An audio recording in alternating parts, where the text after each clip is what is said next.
Hey, thank you for watching. Thanks for joining me here. I've got a couple quick stories for you this morning. The first one is from The Verge. Google tells employees it won't raise everyone's wages to keep up with inflation. It posted its fifth quarter of record profits in October. Let's see why they can't afford to do that. Let's read on. Google parent company Alphabet announced its fifth quarter in a row of record profits, nearly 19 billion, and a second straight quarter of record revenue, over 65 billion in October. But a company executive told employees that Google wouldn't automatically adjust their salaries to account for inflation.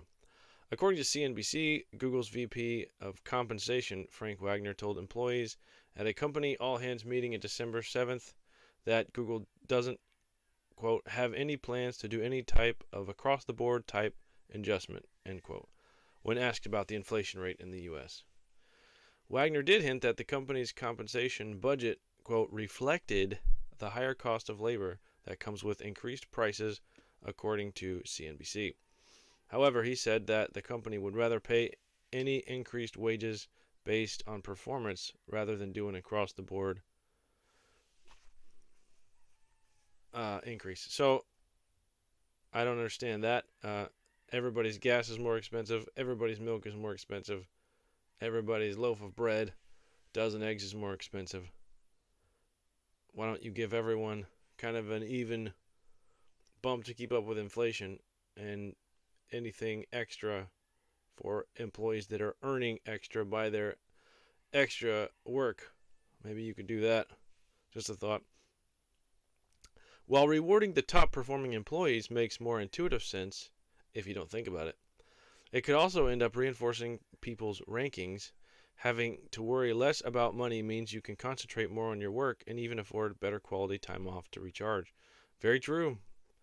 That rings especially true as Google expects 80% of its employees to spend at least some time in its offices, often located in cities with higher than average costs of living like Austin, New York, or San Francisco, when they end up returning. They're still not back in the office? Well, of course not. If they're in these places that are still locked down, of course Austin isn't. But California and New York certainly still are. Google declined to provide any on-the-record comment to The Verge, but told CNBC that base salary is just one part of its employees' compensation, which also includes bonuses and stock. CNBC says the company also reiterated Wagner's comments about pay increases being tied to performance. Well, unfortunately, inflation hits everyone, not just people that perform better. So that doesn't seem fair to me, but of course, if you don't like it, you can work somewhere else.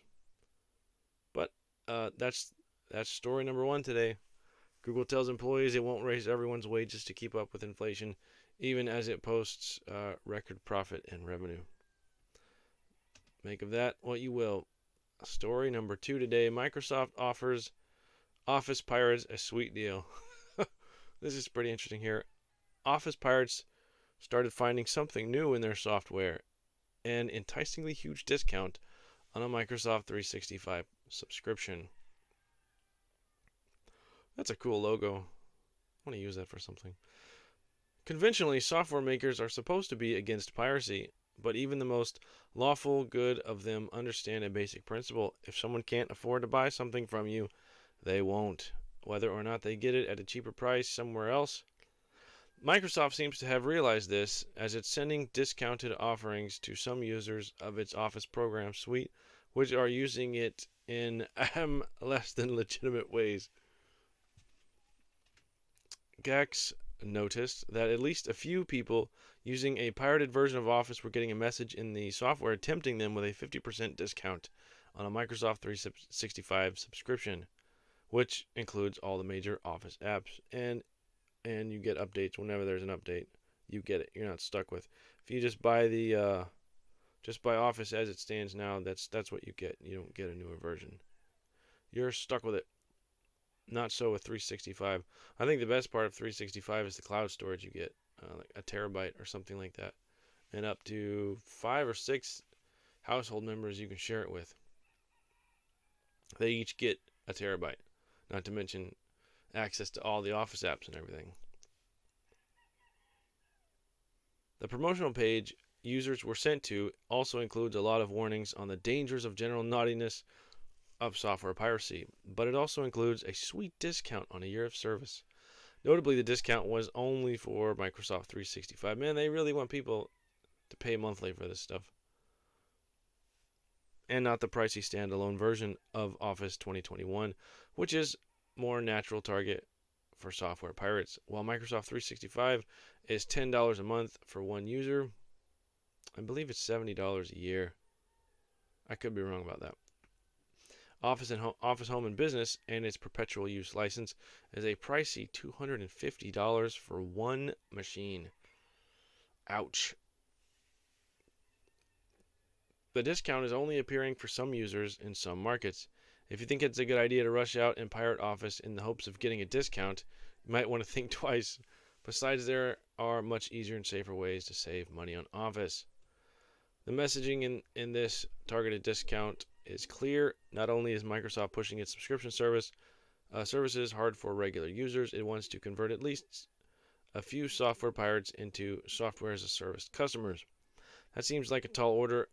It's not as if pirates don't have entirely legitimate free options for editing Word, Excel, and PowerPoint documents. But even so, you've got to give Microsoft points for creativity. Yeah, interesting idea. I don't think it's going to work. I don't think it's going to come up with any new monthly subscription holders. There are free. I would always recommend free, rather than pirated. You can use LibreOffice or the online apps. So there you go. Microsoft offers Office pirates a sweet deal.